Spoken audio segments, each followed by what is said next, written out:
እንዲህ በሚል ሐሳብ ነው የምንካፈለው። ርዕሱን እናገራለሁ። ርዕሳችን እንዲህ የሚል ነው። አንዳንድ ጊዜ በአስቸጋሪ ሁኔታ ውስጥ በመናልፍበት ሁኔታ ወይ በመናልፍበት ጊዜ እንደ ክርስቲያን ምንድነው ማድረግ የሚጠበቅብን? ርዕሴ ይሄ ነው። አንዳንድ ጊዜ ሕይወታችንን ራሳችንን በአስቸጋሪ በከባድ ሁኔታ ውስጥ በመናገኝበት ጊዜ እንደ ክርስቲያን እንደ አማኝ ምን ማድረግ ይጠበቅብናል? ይሄ ነው ርዕሳችን። ስለዚህ ይሄን ርዕስ ይዘን ከዛ መጽሐፍ ቅዱስ ላይ በዚህ ሐሳብ ላይ አንድ አስቸጋሪ ከባድ ሁኔታ ውስጥ የገባ ሰው ያረገውን ነገር ከሱ የህይወቱ ተሞክሮ እንማራለን ማለት ነው። እኛም ምንድነው ማድረግ ያለብን የሚለውን ሐሳብ ከዚህ ሐሳብ እናያለን። የምናነበው የመጽሐፍ ቅዱስ ክፍል መዝሙረ ዳዊት ምዕራፍ 63 ላይ ነው። መዝሙረ ዳዊት ምዕራፍ 63 ከ1 እስከ 11 እናነባለን። መዝሙር 63 ከ1 እስከ 11 በአዲሱ መደበኛ ትርጉም አነባለሁ። ካላስቸገርኳችሁ ሁላችንም በእግሮቻችን ቆም ብለን የጌታን ቃል ካነበብን በኋላ ጌታ እንዲያስተምረን ጸልየን እንቀመጣለን። ሁላችንም ምንችል ሰዎች እንቆማለን። መዝሙር 63 ከ1 እስከ 11 ርዕሱ እንደዚህ ይላል። በይሁዳ ምድረ በዳ በነበረ ጊዜ የዳዊት መዝሙር ይላል። በይሁዳ ምድረ በዳ በነበረ ጊዜ የዳዊት መዝሙር። ቁጥር 1 እግዚአብሔር ሆይ አንተ አምላኬ ነህ፣ አንተን ከልብ እሻለሁ። ውሃ በሌለበት በደረቅና በተራቆተ ምድር ነፍሴ አንተን ተጠማች፣ ሥጋዬም አንተን ናፈቀች። ቁጥር 2 ስለዚህ በመቅደስ ውስጥ አየሁ፣ ኃይልህንና ክብርህንም ተመለከትሁ። ምሕረትህ ከሕይወት ይበልጣልና ከንፈሮቼ ያመሰግኑሃል። እንግዲህ በሕይወቴ ዘመን አመሰግንሃለሁ፣ በአንተም ስም እጆቼን አነሳለሁ። ነፍሴ በቅቤና በስብ እንደሚረካ ሰው ትረካለች፣ አፌም በሚያዜሙ ከንፈሮች በደስታ ያወድስሃል። በመኝታ ያስብሃለሁ፣ ሌሊቱንም ሁሉ ስላንተ አሰላስላለሁ። አንተ ረዳቴ ነህና በክንፎች ስር ተጠልዬ በደስታ እዘምራለሁ። ቁጥር 8 ነፍሴ አንተን የሙጥኝ ብላለች፣ ቀኝ እጅህም ደግፋ ይዛኛለች። ነፍሴን ለማጥፋት የሚሹ ግን ወደ ምድር ጥልቅ ይወርዳሉ፣ ለሰይፍ አልፈው ይሰጣሉ፣ የቀበሮችም ምግብ ይሆናሉ ይልና ቁጥር 11 ንጉሥ ግን በእግዚአብሔር ደስ ይለዋል፣ በእግዚአብሔርም ስም ቃል የሚገቡ ሁሉ ይከብራሉ፣ የሐሰተኞችም አንደበት ትዘጋለች። እንደ ቆምን እንጸልያለን። እግዚአብሔር አባታችንና አምላካችን ሆይ እንደገና ስለዚህ ማለዳ እናመሰግንሃለን። ለመገኘትም ደግሞ ዕውቅና እንሰጣለን። አሁን ሁላችን ከእግሮች ስር አለን። አቤቱ አንድ ጸሎት እጸልያለሁ። እነሆ መንፈስህ አሁንም በመካከላችን ይመላለስ። ቃልህን ተናገረን፣ እንድንሰማ የልቦና ጆሮቻችንን ክፈትልን። እኔም ባሪያ ቃልን በፍጹም ግልጥነት እንድናገር ጸጋን አብዛልኝ። ቀሪውን ሰዓት ባርክልን። ይህ እንዳይሆን የሚወድ የጨለማ ኃይል በስምህ የተከለከለ ይሁን። ከፍ በል በጌታ በኢየሱስ ስም አሜን። ጌታ ይባርካችሁ።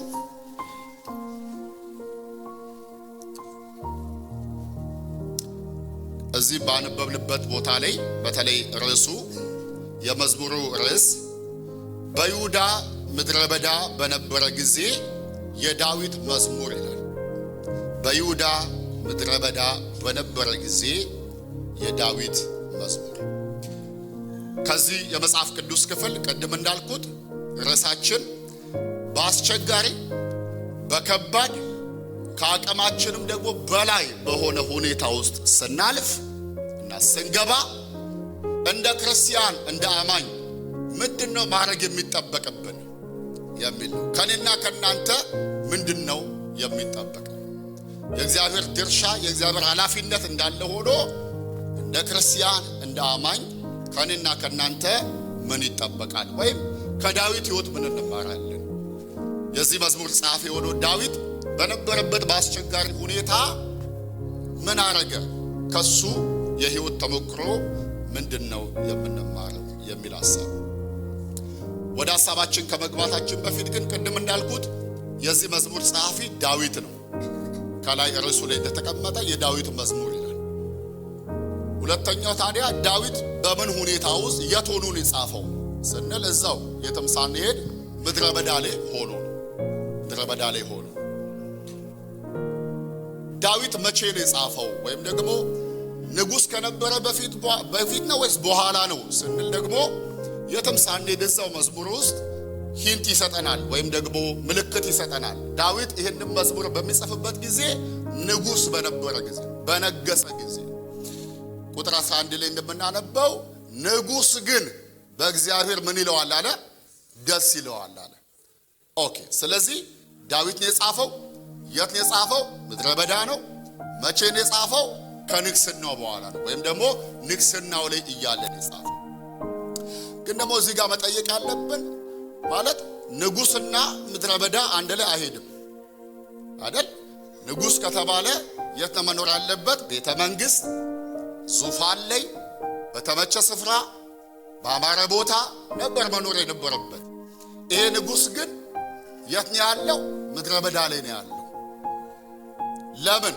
ምን አጋጠመው ዳዊትን ብለን ስንጠይቅ ከዳዊት ሕይወት ሄደን መጽሐፍ ቅዱስን ስናነብ አብዛኞች እንደሚስማሙበት ይሄ መዝሙር 63 የተጻፈው ሁለተኛ ሳሙኤል ምዕራፍ 15 ቁጥር 1 እስከ ምዕራፍ 19 ቁጥር 43 ባለው የክፍል ላይ ነው። በዛ አውድ ውስጥ እንደተጻፈ ብዙዎች ይስማማሉ።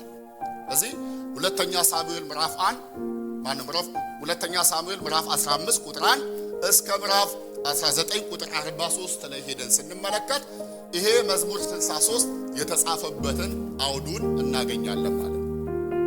ሶ ዋት ሃፕን? ምንድነው የሆነው? ዳዊት ንጉሥ ነበር፣ ንጉሥ ነው።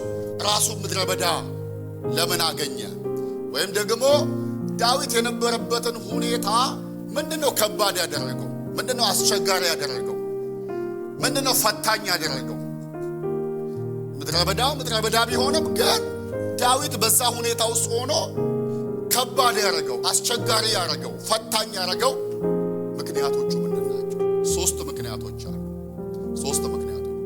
አንደኛውና የመጀመሪያው ቅድም እንዳልኩት ዳዊት ታውቃላችሁ፣ ለዳዊት ምድረ በዳ አዲስ አይደለም። እግዚአብሔርም ያገኘው ምድረ በዳ ላይ ነው።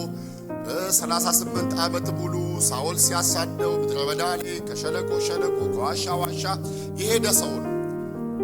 ይሄ ቦታ ግን ይለያል። ዳዊት ከነገሰ በኋላ ነው። ለምሳሌ ሁለተኛ ሳሙኤል ምዕራፍ 7 ቁጥር 1 ላይ ደን ስናነብ እንዲህ የሚል ቃል እናገኛለን።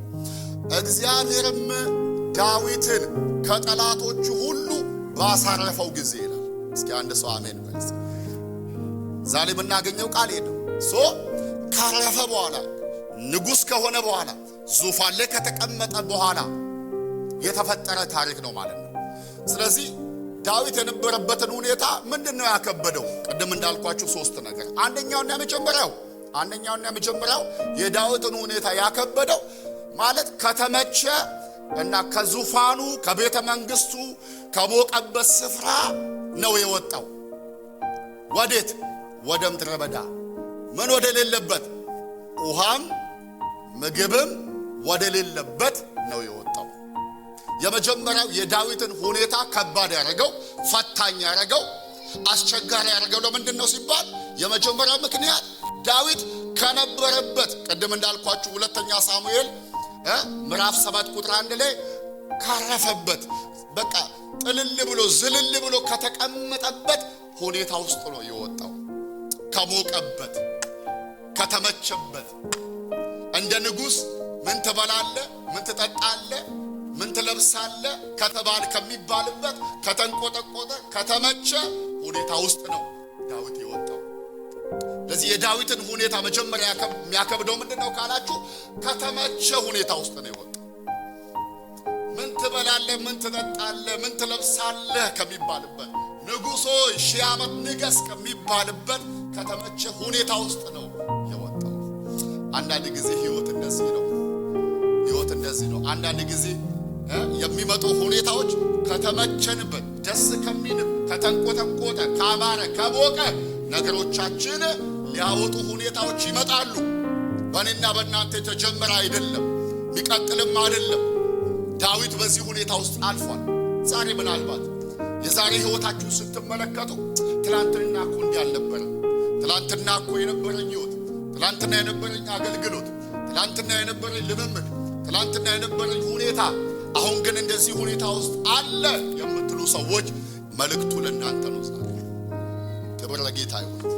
ሁለተኛ ደግሞ የሚገርማችሁ ዳዊት የነበረበትን ሁኔታ ከባድና ፈታኝ ያደረገው ከሞቀና ከተንቆጠቆጠ ካማረ ሁኔታ ውስጥ ወጥቶ ምድረ በዳ ላይ በሆኑ ብቻ ሳይሆን ሁለተኛውን ሁኔታ ያከበደው ለዳዊት እንደዚህ መሆን ምክንያት የሩቅ ሰው አይደለም፣ ወይም በቃ እንደው ባዳ አይደለም። የወለደው ከአብራኩ የወጣ አቤሴሎም የተባለ ልጁ የመፈንቅለ መንግስት ሙከራ ሊያደርግ ተነሳበት፣ በአመፅ ተነሳበት። ማን ተነሳበት? አቤት አቤሴሎም። የማ ልጅ? የዳዊት ልጅ። ይሄ ደግሞ ከባድ ታውቃላችሁ። ዳዊት ከተቀባበትም ከዛም በፊት ከዛም በኋላ በብዙ ሁኔታ ውስጥ አልፏል። ጠላት አሳዶታል፣ ሊገለው ፈልጓል። ይሄኛው ግን ከባድ ነው። ለምን? ምክንያቱም ልጁ ነው የተነሳበት፣ የወለደው ሽንት ጨርቁን የቀየረለት፣ ያሳደገው፣ ድክ ሲል እጁን የያዘለት አቤሴሎም ነው የተነሳው። ለዳዊት ምድረ በዳው ብቻ አይደለም፣ ከዚህ ከአማረና ከተንቆጠቆጠ ሁኔታ የመውጣቱ ምክንያት አቤሴሎም መሆኑ ለዳዊት ሁኔታውን ከባድ አድርጎታል፣ አስቸጋሪ አድርጎታል። ሁለተኛው ሶስተኛው እና መጨረሻው የዳዊትን ሁኔታ ከባድ ያደረገው የነበረበትን ሁኔታ ጥሎ መውጣቱ፣ ልጁም ደግሞ አቤሴሎም መነሳቱ ብቻ ሳይሆን አንድ ሰሞን የሱ አማካሪ የሱ ደጋፊ የንግስናው አማካሪ ከነበሩ መካከል አንዱ አኪጦፌል የሚባል ሰው ፖዚሽን ቀይሮ ከአቤሴሎም ጋር ተሰልፎ ዳዊትን ለመግደልና ለማጥፋት የተነሳበት ወቅት ነው።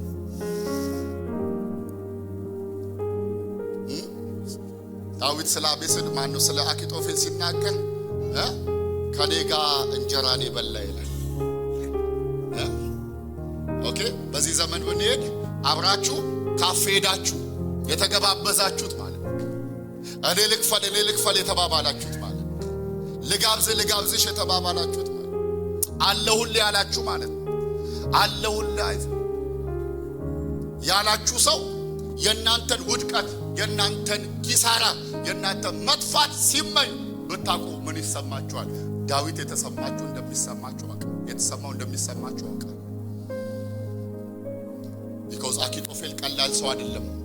መጽሐፍ ቅዱስ ስናነብ እንደምናውቀው ምክሩ እግዚአብሔርን እንደመጠየቅ ነው። እንደ እግዚአብሔር ቃል ቀባይ ነው። ዛሬ መልእክት አለኝ። አንድ ሰው አሜን ይበል እስኪ።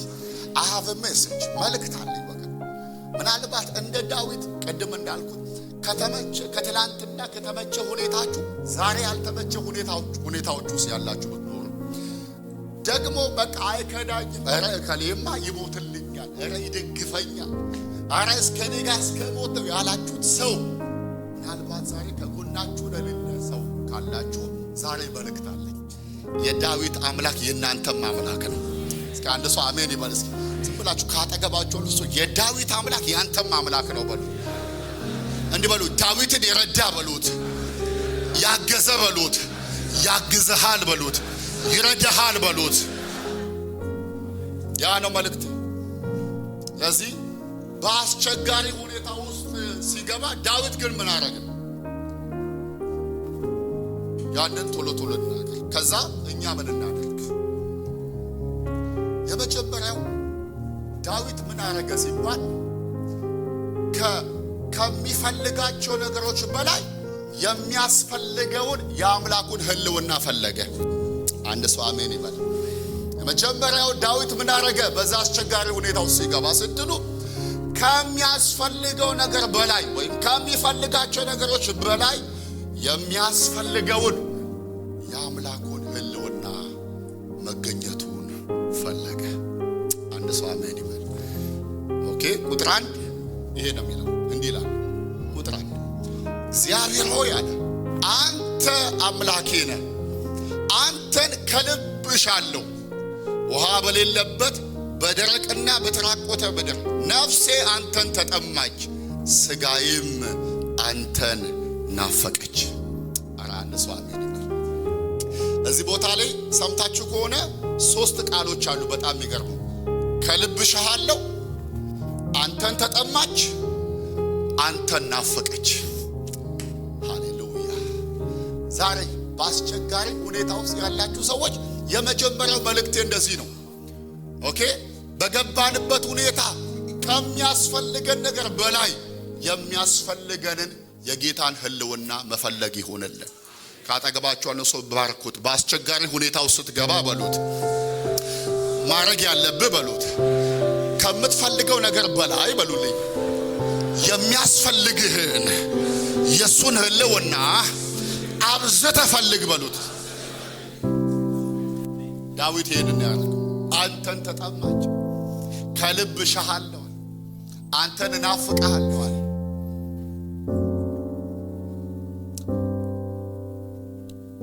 የገባንባቸው አስቸጋሪ ሁኔታዎች አስቸጋሪ የሚሆኑበት ሌላ ምክንያታቸው ሁኔታዎቹ ብቻ አይደለም። ሁኔታዎቹ ድምፅ አላቸው። ምን አላቸው? ድምፅ አላቸው። ሁኔታ ድምፅ አለው። ምን ይልሃል መጥቶ? አንድ የሚለን ነገር ምንድነው? እግዚአብሔር ትቶሃል፣ ረስቶሃል። አብሹር ዳዊት ጋር የመጣው አንዱ ድምፅ እንዲህ ይመስለኛል። ምድረ በዳው የነገረው ምንድነው? ዳዊት ትቶሃል፣ እግዚአብሔር ረስቷል ያለው ይመስለኛል። ዳዊት ግን እንደዚህ አለ፣ እዚህም ሁኔታ ውስጥ ሆኜ አንተ አምላኬ ነህ። አንድ ሰው አሜን ይበል። እዚህም ሁኔታ ውስጥ ሆኜ አንተን እጠማለሁ፣ እዚህም ሁኔታ ውስጥ ሆኜ አንተን እፈልግሃለሁ። ኧረ አንድ ጸሎት እጸልያለሁ። እግዚአብሔርን የመናፈቅ መንፈስ ያገኛል። እግዚአብሔርን የመሻት መንፈስ ያገኛል። እሻሃለሁ፣ እፈልግሃለሁ፣ እናፍቅሃለሁ፣ ከሞን እጠማሃለሁ። የመጀመሪያው እግዚአብሔርን መፈለግ ይብዛልን። አሜን አሜን አሜን። ሁለተኛው ምን እናደርግ? በአስቸጋሪና በከባድ ሁኔታ ውስጥ ምን እናደርግ? ዳዊት ምን አረገ ካላችሁ፣ ሁለተኛው ዳዊት ትኩረቱንና እይታውን ከሁኔታ ላይ አነሳና ወደ አምላኩ መለሰ። አንድ ሰው አሜን ይበል። ሁለተኛው ዳዊት ያደረገው ትኩረቱን፣ እይታውን፣ ፎከሱን፣ አቴንሽኑን ከከበበ ሁኔታ አንስቶ ወደ አምላኩ አቀና። ቁጥር 2 63 ቁጥር 2 ይላል፣ ስለዚህ በመቅደስ ውስጥ አየሁ፣ ኃይልህንና ክብርህንም ተመለከትሁ ይላል። አንድ ሰው አሜን ይበል እስኪ ደግሞ። ስለዚህ በመቅደስ ውስጥ አየሁ፣ ኃይልና ክብርህንም ተመለከትሁ። አየሁ፣ ከዛስ ተመለከትኩ። የምን ቋንቋ ነው? የአቴንሽን ቋንቋ ነው። የትኩረት ቋንቋ ነው። ዛሬ ወገኖች ጥያቄ አለኝ። ምንድነው ትኩረታችሁን የያዘው? ምንድነው ማለዳ ስትነሱ አቴንሽናችሁን፣ ሐሳባችሁን የሞላ ጉዳይ ምንድነው? ምንም መገለጥ ሳያስፈልገው በተለይ አሁን ባለንበት ጊዜና ሁኔታ ወቅት የሁላችንንም ሁኔታ የሁላችንም ፎከስ አቴንሽን የያዘ ጉዳይ አለ። ምን ከተባለ አሁን ደቡብ አፍሪካ ላይ ይሆናል ኬፕታውን ላይ 9 ፕሮቪንስ ይሆናል ያለው ጉዳይ ነው። ምንም የመገለጥ አያስፈልገው። ዛሬ ግን መልእክት አለ። አንድ ሰው አሜን በሏ። አንድ ሰው አሜን ይበላ። አረ በኢየሱስ ስም ትኩረታችን ከሁኔታ ተነስቶ ወደ ጌታ ይመለስ። ሃሌሉያ። ካጠገባችሁ ያለው ሰው ንቁ። ትኩረቴን ወደ ጌታ መልስ በሉት። አቴንሽንን ወደ ጌታ መልስ በሉት። ፎከስህን ወደ ጌታ መልስ በሉት። ሃሌሉያ። ማለዳ ስትነሳ በኢየሱስ ስም ሐሳብን ቃሉ ይያዘው። አንድ ሰው አሜን ይበላ። አቴንሽናችንን መንፈስ ቅዱስ ይያዘው። ዳዊት እንደዚህ ይላል። በዛ ኢየሩሳሌም ይደገሳል፣ እንደዚህ እናደርገዋለን ሲል እሱ ደግሞ ምድረ በዳ ላይ አንተን አያለሁ፣ አንተን እመለከታለሁ። አቴንሽኔ ወደ አንተ ነው፣ ትኩረቴ ወደ አንተ ነው፣ ሐሳቤ ወደ አንተ ነው። ይኸውላችሁ ትኩረታችንንና አቴንሽናችንን የተቆጣጠረው ጉዳይ ህይወታችንን የመግዛት አቅም አለው። ሄሎ ፕሊስ መጠንቀቅ ካለብን መጠንቀቅ ያለብን ሐሳባችንን የሚገዛውን ጉዳይ ነው። የትኛውም ሐሳብን የገዛ ጉዳይ ቀንህን ሁሉ የመግዛት አቅም አለው። አንተ እንደዚህ አታረግም። ማለዳ ተነስተ ሃሌሉያ። የኔ አባት ደቡብ አፍሪካ እንዲህ እያለኝ ነው፣ ዜጎቹም እንዲህ እያሉ ነው። አንተ ምን ትላለህ? ሃሌሉያ ሃሌሉያ ስትለው እኔ ካንተ ጋር ነኝ ይላል። ማጃላ አረ ኢየሱስ ጌታ ከኔ ጋር ነው። ስለዚህ ጌታ ከኔ ጋር ነው። ዳዊት ለዚህ ነው መዝሙር 23 ላይ ሲናገር እንደዚህ በሞት ጥላ ሸለቆ ብሄድ እንኳን አንተ ሄሎ አረ በለኝ አንተ ከማጋ ከኔ ጋር ነህና ክፉን ምን አለ በትርና በርኩስ እነሱ ምን ይሉኛል? አረ አንድ ሰው መልእክት አለ ይመናተ እግዚአብሔር ከኛ ጋር ነው። ነቅነቅ አድርገውና ለአንተ ምን ነው መልእክቱ በለው። እግዚአብሔር ካንተ ጋር ነው በለው። ኢየሱስ ስም እግዚአብሔር ካንተ ጋር ነው በለው። ትኩረታችን ወደሱ ይመለስ። ዳዊት ያደረገው አቴንሽን ሶስተኛ ዳዊት ምን አረገ? ዳዊት ምን አረገ ስትሉ የእግዚአብሔርን ውለታና መልካምነት እያሰበ አምላኩን አመሰገነ። አንድ ሰው አሜን ይበል። ዘመረ፣ አወደሰ። መዝሙሩ ላይ ሰፊ ቦታ ቁጥር የያዘው ይሄ ሐሳብ ነው። ከቁጥር 3 እስከ 8 እንዲህ ይላል። ፕሊስ ስሙ። ይኸውልህ ምህረት ከሕይወት ይበልጣልና ከንፈሮቼ ያመሰግኑሃል። አቤት አቤት አቤት። እንግዲህ በሕይወቴ ዘመን አመሰግንሃለሁ፣ በአንተም ስም እጆቼን አነሳለሁ። ነፍሴ በቅቤና በስብ እንደሚረካ ሰው ትረካለች። አፌም በሚያዜሙ ከንፈሮች በደስታ ያወድሳል። በመኝታዬ አስብሃለሁ፣ ሌሊቱንም ሙሉ ስለ አንተ አሰላስላለሁ። አንተ ረዳቴ ነህና በክንፎች ስር ተጠልዬ በደስታ እዘምራለሁ። ነፍሴ አንተን የሙጥኝ ብላለች፣ ቀኝ እጅህም ደግፋ ይዛኛለች። አንድ ሰው አሜን ይበል እስኪ። ዳዊት ምን አረገ በዛ ሁኔታ ውስጥ ካልከኝ የአምላኩን ውለታና መልካምነት አስቦ በዛ ሁኔታው ዘመረ። አንድ ሰው አሜን አይበል? ዘመረ፣ አመሰገነ። አንድ ሰው አሜን ይበል? አወደሰ። አረ አንድ መልእክት አለኝ። በኢየሱስ ስም ያለቅሳል ብለው ሲጠብቁ ትዘምራለህ። አንድ ሰው እዘምራለሁ ይበል እስኪ። በና አመሰግናለሁ በል እስኪ። አወድሰዋለሁ በል እስኪ። ምንና እንዘምር። አረ ሰላማዊ ሰልፍ እየወጡ ነው። ዘምር። ያው ላምጣው ብዬ ነው ለዚህ ኢየሱስ ጌታ። አረ ወሩ ሁሉ ታውጇል። ዘምር። አሜን በል እስኪ። ካጠገባለው ሰው ዘምር በለው። ቤት ዘምር በለው። ጓዳህም ዘምር በለው። ሎኬሽንም ዘምር በለው። ሾፕ ላይ ቆማም ዘምር በለው። አንዳንድ ቦታ ለጉብኝት እንዴት ደስ ይላል። ሃሌሉያ። አንዳንዶቻችሁ ዘፈን እየከፈተ ስንመጣ የምትዘጉ ሰዎች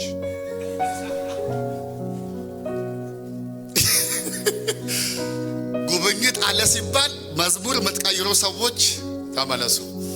ኤኒዌይስ አንዳንድ ሾፕ ስትገባ በቃ መዝሙር ሃሌሉያ ገና እዛ ቤት ስትገባ በቃ ምንም አይታይም። ትንቢት መገለጥ ሃሌሉያ በኢየሱስ ስም ጸልያለሁ። ቤታችንን ምስጋና ይብላው።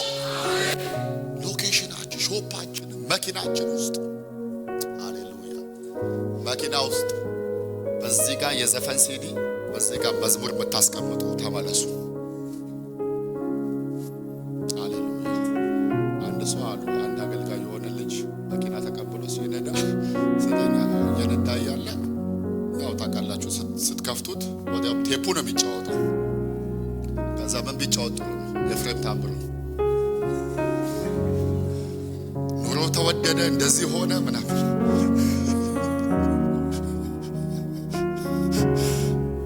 ያ ሰው ምንድነው የቤተክርስቲያን በጣም ቁልፍ ሰው ነው። እዚህ አይደለም ያልኩት። በእናትህ ካጠገባን ሰው መታ አድርገውና ዘምር በለው እስኪ፣ አመስግን በለው እስኪ፣ አወድስ በለው እስኪ፣ አምልክ በለው። በእናትህ በኢየሱስ ስም የምስጋና መንፈስ በእኛ ላይ ይምጣ። ዘመረ ዳዊት፣ ተከቦ ዘመረ፣ እየተሰደደ ዘመረ። ምድረ በዳ ላይ ሆኖ ምን አለ? ምን እንሆን? አራ ለመዘመር አይመችም እኮ ያየ የሰማ ኖ የትላንትናው እግዚአብሔር ወለታ፣ ምሕረቱ፣ ቸርነቱ፣ በጎነቱ። ለዚህ ነው ዳዊት መዝሙር 104 ላይ ምን አለ? እስራኤል ሆይ እግዚአብሔር ከኛ ጋር ባይሆን ሰዎች በእኛ ላይ በተነሱ ጊዜ ቁጣቸው በላችን በነደደ በዚያን ጊዜ ሕያዋን ሳለን ለጥርሳቸው ንክሻ ያላደረገን እግዚአብሔር ምን ይበላ? ያመለጠ እስኪ ያመሰግናል በጭብጨባ ይሄንን ጌታ። በእናትህ መልእክት አለኝ። ትላንት ያስመለጠ ዛሬም ያስመልጠሃል። ትላንት ያዳነ ዛሬም ያድንሃል። ትላንት የታደገ ዛሬም ይታደግሃል። ይሽሩን ሆይ በሰማያት ላይ ረድኤት በደመናትም ላይ በታላቅነት እንደሚሄድ እንደ እግዚአብሔር ያለ መኖሪያ የዘላለም አምላክ የዘላለም ክንዶች ከበታች ናቸው። ጠላትንም ከፊት አውጥቶ አጠፋው ይላል። መቼም መጋደላችን ከደምና ከሥጋ ጋር አይደለም፣ ግን ከሥጋ ለባሽና ከሁኔታ በስተጀርባ ሆኖ የኔና የናንተ ጥፋት ለሚፈልግ መልእክት አለኝ። አምላክ አለ። ቀኝ እጅን አንሳና አምላክ አለ በል እስኪ። የሚዋጋ በለኛ፣ የሚረዳ በለኛ፣ የሚያስመልጠኝ አምላክ አለ ይበል እስኪ በል። እሺ ከዛ ዳዊት አራተኛ ምን አረገ ስትሉ በሚያስፈራና ግራ በሚያጋባ ሁኔታ ውስጥ በአምላኩ ታመነ። በማታመነ በአምላኩ ታመነ። ቁጥር 9 እና 10 እንዲህ ይላል፣ ነፍሴን ለማጥፋት የሚሹ ግን ወደ ምድር ጥልቅ ይወርዳሉ፣ ለሰይፍ አልፈው ይሰጣሉ፣ የቀበሮች ምግብ ይሆናሉ ይላል። ይሄን ያለው ማን ነው ካላችሁ ከቤተ መንግሥት ከሞቀ ስፍራ ወደ ምድረ በዳ የሄደ ልጁ አቤሴሎም የተነሳበት ቀኝ እጅና ደጋፊው የነበረው አኪጦፌል ስፍራና ቦታ ቀይረው ከጠላት ወገን የሆኑበት ሰውዬ ምን ብንጥሩ ነው? ነፍሴን ለማጥፋት የሚሹ ግን ወደ ምድር ጥልቅ ይወርዳሉ፣ ለሰይፍ አልፈው ይሰጣሉ፣ የቀበሮችን ምግብ ይሆናሉ። ይሄ ንግግር በእግዚአብሔር የተደገፈ ሰው ንግግር ነው። ኧረ አንድ ሰው አሜን ይበል። ከዚህ ዕብራውያን መልእክት ምዕራፍ 13 ቁጥር 5-6 ላይ እንዲህ የሚል ቃል አለ። እርሱ ራሱ ይላል አልጥልህም ከቶም አልተዋችሁም ብሏልና። ስለዚህ እንደዚህ ይላል። ስለዚህ አለ አልፈራም፣ ጌታ ይረዳኛል፣ ሰው ምን ያርግ እንላለን ይላል። ምን እያላችሁ ነው? ንግግራችን በእግዚአብሔር የተደገፈ ሰው ንግግር ነው። አሁን በመናልፍበት ሁኔታ ምንድነው ከአንደበታችን እየወጣ ያለው? በቃ ማለቃችን፣ በቃ መጥፋታችን። ኖ ጌታ ይረዳኛል። አንድ ሰው አሜን ይበል። ጌታ ይረዳኛል፣ ይረዳኛል። 11 ላይ ዳዊት ራሱ እንደዚህ አለ፣ እግዚአብሔር አለ ብርሃኔና መድኃኒቴ የሚያስፈራኝ ማን ነው? እግዚአብሔር የሕይወቴ አምባዋ ነው አለ። ሃሌሉያ! የሚያስፈራኝ ማን ነው? ዛሬ እግዚአብሔር አንዱ እንድንቀይር የምፈልገው ንግግራችን ነው። what you say please ምንናገረውን ነገር እንጠንቀቅ። በእግዚአብሔር የታመን አመንኩኝ፣ ስለዚህ ምን አልኩ? ተናገርኩ። ንግግራችን we have to be very careful። እርስ በርሳችን ምንነጋገረውን ነገር ቅድም ስንጸልይ እንደነበር ወደ እግዚአብሔር እንመለስ፣ ፍቃዱን እንፈጽም፣ ከሱ ጋር እንስማማ እንጂ ወገኖቼ እግዚአብሔር የሚጥል አምላክ አይደለም። አንድ ሰው አሜን ይበል። እግዚአብሔር አይጥለንም። ፕሊዝ መልእክት ከሆነ ካጠገባቸው እግዚአብሔር አይጥልህም በሉት። በእናትህ በእውነት ይረዳሃል በሉት። እስኪ ያግዝሃል በሉት። እስኪ ያሻግርሃል በሉት። እስኪ እግዚአብሔር አንደበቶቻችንን ይቀይር። አሜን ይቀይር ወገኖች፣ ንግግራችን ይቀይር። የመጨረሻው እና አምስተኛው ዳዊት ምን አረገ ስንል ዳዊት በእግዚአብሔር ደስ ተሰኘ። ሃሌሉያ! በእግዚአብሔር ምን አለ? ደስ ተሰኘ። ደስ በማይል ሁኔታ ውስጥ በአምላኩ ደስ አለ። መዝሙር 63 ቁጥር 11 የመጨረሻው እንዲህ ነው የሚለው፣ ንጉሥ ግን በእግዚአብሔር ምን ይለዋል? ደስ ይለዋል። በእግዚአብሔርም ስም ቃል የሚገቡ ሁሉ ይከብራሉ፣ የሐሰተኞች አንደበትም ትዘጋለች። ንጉሥ ግን በእግዚአብሔር ምን ይለዋል? አረ በሉኝ፣ ምን ይለዋል? ደስ ይለዋል። በአስቸጋሪና በከባድ ሁኔታ ውስጥ ስናልፍ ምን እንሁን? በእግዚአብሔር ደስ ይበለን። አንድ ሰው አሜን ይበል። በእግዚአብሔር ሐሴት እናድርግ፣ በእግዚአብሔር እንደሰት። በሚያስደስት ሁኔታ ውስጥ ስናልፍ ብቻ ሳይሆን በማያስደስት ሁኔታ ውስጥም ስናልፍ ምን እናድርግ? በእግዚአብሔር ደስ ይበለን። ነብዩ ዕንባቆም እንደምታስታውሱት ምዕራፍ 3 ላይ አይደል የወራ ስራ ቢጎድል ሾች ምን ባይሉ ለምን ባይሰጡ ከብቶች እንደዚህ ቢሆኑ እኔ ግን በእግዚአብሔር ምን ይለኛል? እስኪ አንድ ሰው እኔ ግን በሉ እስኪ በእግዚአብሔር በሉ እስኪ ደስ ይለኛል በሉ። ደስ ይበል። በአስቸጋሪና በከባድ ሁኔታ ውስጥ ስናልፍ ምን እናደርግ ነው ሐሳባችን ነበር። ዳዊት ምን አረገ? እግዚአብሔርን ፈለገ። ዳዊት ምን አረገ? ትኩረቱንና እይታውን ወደ አምላኩ መለሰ። ዳዊት ምን አረገ? አመሰገነ፣ ዘመረ፣ አወደሰ። ዳዊት ምን አረገ? አምላኩ ታመነ። ዳዊት ምን አረገ? በጌታ ደስ ተሰኘ። አረ አንድ ሰው አሜን ይበል። ይሄን በየልጨርስ ቅድም እንዳልኳችሁ ሁለተኛ ሳሙኤል ምዕራፍ 15-19 ሄዳችሁ ስታነቡ እንዲህ ለሆነው ዳዊት እግዚአብሔር ምን አረገለት? ሁለት ነገር። አንደኛ እግዚአብሔር በሱና በጠላቶቹ መካከል ጣልቃ ገባ። አንድ ሰው አሜን ይበል እስኪ። መልእክት አለኝ። እግዚአብሔር በእኛና በጠላቶቻችን መካከል ጣልቃ ይገባል። አንድ ሰው አሜን በሉ እስኪ። ሄዳችሁ ስታነቡ እንደዚህ ሆነ። እግዚአብሔር በዳዊትና በሚፈልጉት ጠላቶቹ መካከል ጣልቃ ገባ። እግዚአብሔር ተዋጋለት።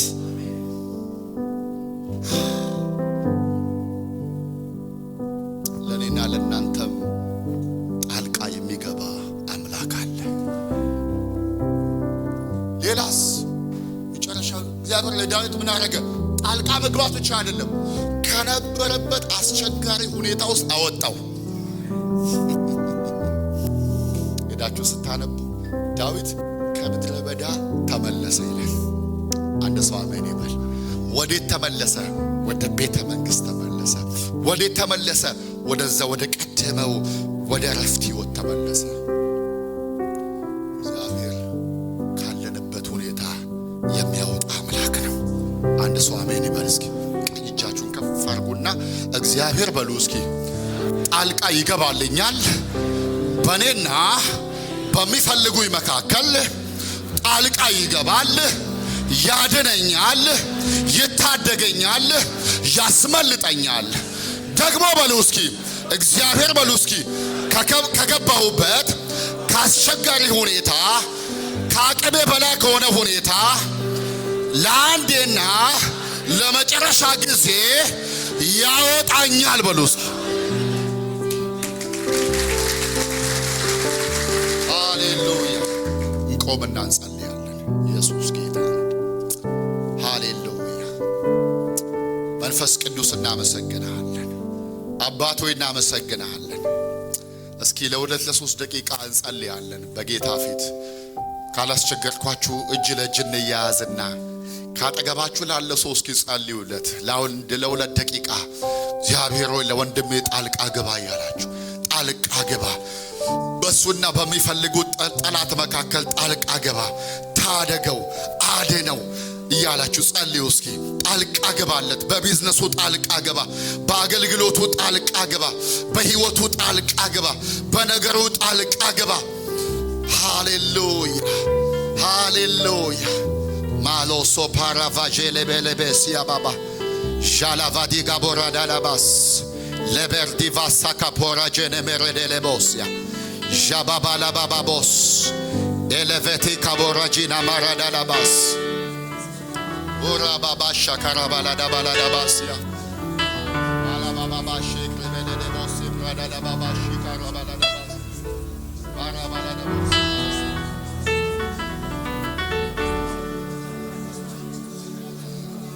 Malabadaba shekrebele bos pradala baba shedebele bosia jala baba sokrodo bodo malababa bos le baba shikabarada labas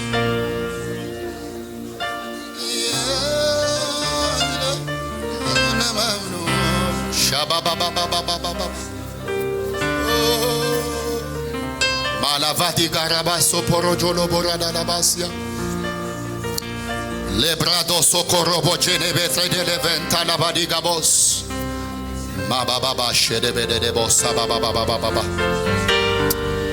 matradi aloso bardavash kidibis kababa shede de boss jadala baba se paradi di bosha baladavaya rababa shede de boss kababa ikrabadabash deleveti kabardi vasta kamandele bosha rababa babas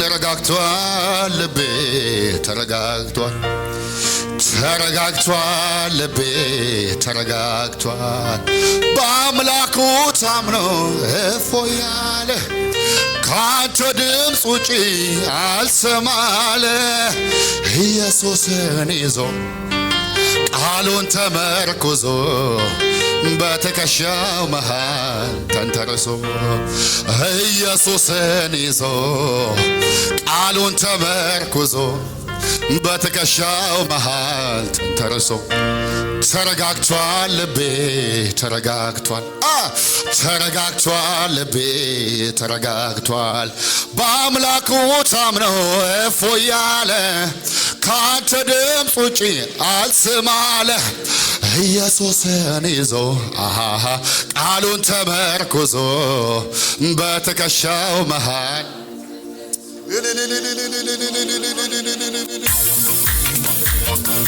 ተረጋግቷል ልቤ ተረጋግቷል ተረጋግቷል ልቤ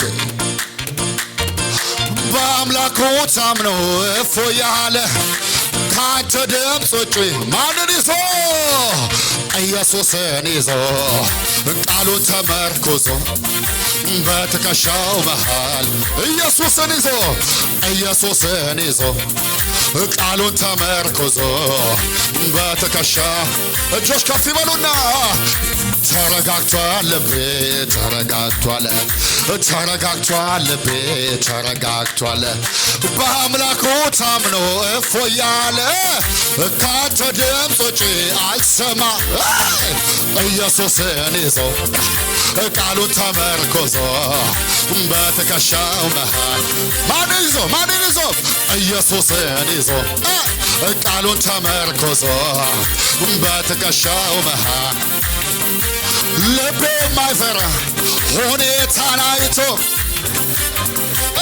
ጠላትን ሰምቶ እንደ አንበሳ ነው ውስጠ ድፍረቴ ምስጋና መጠል ከማንነቴ በወይኑ ሐረግ ፍሬ ባይገኝ ቢሆንም ባይሆን ደስ ይለኛል በጌታ ደስ ይለኛል አይናወጥም የሰላም አምላክ ደስ ይለኛል በጌታ በጭብጨባ ይህነው እንጂ ጀግና ቤሎት አይደነግጥም በለው በሚነግሮት በሰልፍ መሃል በመታይ ይዞ ይደረድራል በገናን ይዞ ይችነው እንጂ ጀግና ቤሎት አይደነግጥም በሚነግሮት በሰልፍ መሃል በመታይ ይዛ ደረደረችው በገና ምን እያለች ከበር እያለ ነገስ እያለች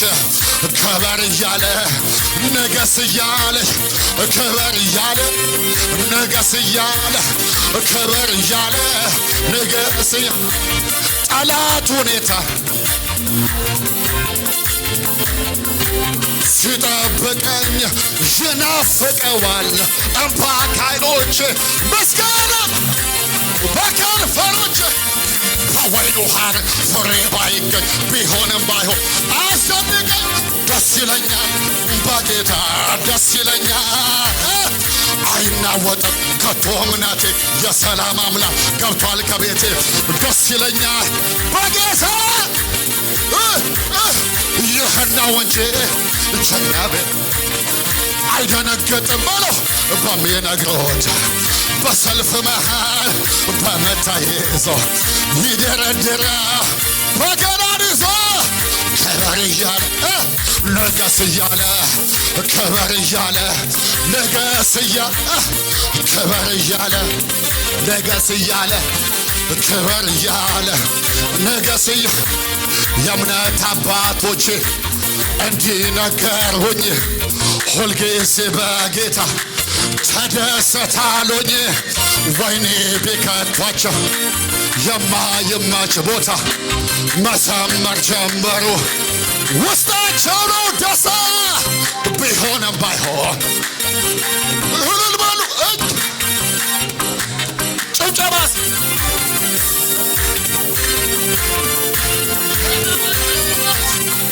ሻያቦሳ ካፓራቫቼ ላባራዲያቦሳ ሻላቫቴ ካርዳቫስቴ ፓርዳባ ያላባ ናሲ ላይ ራሱን ተማምኖ በውሃው ላይ ናሲ ላይ ከሉ እንደማይዝ አታዩም ወይ ናሲ ላይ ከሁኔታ ጋር ሳይለካ ናስ መንገድ ይሆናል ውሃው ለካ ጠላት አይኑ ይለካ በመንፈሱ ለካ አስፈረፈኝ ሀገር ምድር ወያየ በቅባቱ ለካ የተለከሰ ለሲመት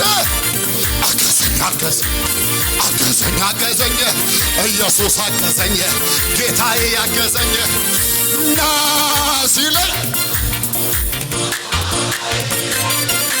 ናሲለኝ ከሉና ማይዝለቀሙይ ናስ ከሁኔታ ጋር ሳይለካ ናስ መንገድ ይሆናል ውሃም ለካ ጠላት አይን በመንፈሱ ለካ አትረፈረፈኝ ሀገር ምድር ወያየ በቅባቱ ነካኝ አትረፈረፈኝ አገዘኝ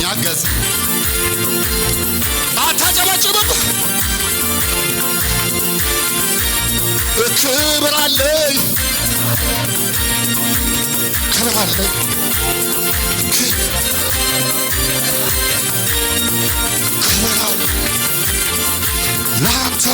የሚገባ መቅደስ የሚገባ ክብርን እሳ እያ እግዚአብሔር ከቀባው በቂ ነው። ዳዊት በአዲሱ ኪዳን ወዶ መርጦኛል። እኔ እንዳከበርኩት እሱም አክብሮኛል። ሃሌሉያ ሃሌሉያ ሺባባባባባ ክብር አለ። ዝቅ አትልፍ።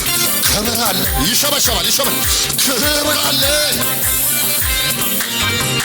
ክብር አለ። ለማ ላንተም መቅደስ የሚገባ ክብር አለ።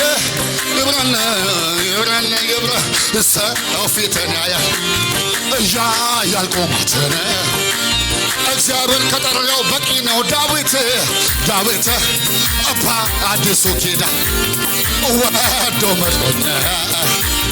እኔ እንዳከበር አትዘለም ከነጋ